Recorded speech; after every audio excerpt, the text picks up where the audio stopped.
আসসালামু আলাইকুম সবাইকে। আজকে সকাল সকাল লাউয়ের পাতার ভর্তা রেসিপি নিয়ে চলে আসলাম। শীতকালে ধোয়া ওঠা গরম ভাতের সাথে ভর্তা দিয়ে ভাত খেতে দারুণ লাগে। আর আমার ভর্তা হলে আর কিছুই লাগে না। তো আমি এখানে কয়েকটি লাউয়ের পাতা নিয়ে নিয়েছি।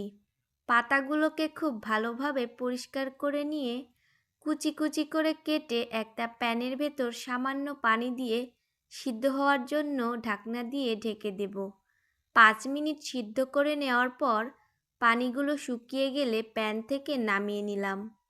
এখন প্যানের ভেতর পরিমাণ মতো সরিষার তেল দিয়ে কাঁচামরিচ, পেঁয়াজ আর রসুন কিছুক্ষণ ভেজে নিব।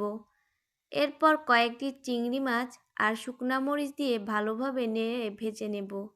সবগুলো উপকরণ যখন ভাজা হয়ে যাবে তখন সিদ্ধ করা লাউয়ের পাতা দিয়ে দিব আর পরিমাণ মতো লবণ দিয়ে আরও কিছু সময় ভেজে নেব।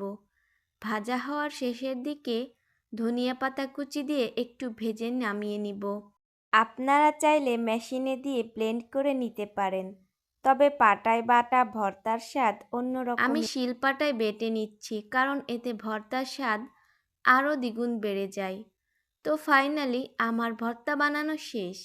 রেসিপিটা কেমন লাগলো কমেন্ট করে অবশ্যই জানাবেন আর আমাকে সবাই একটু বেশি বেশি করে সাপোর্ট করবেন।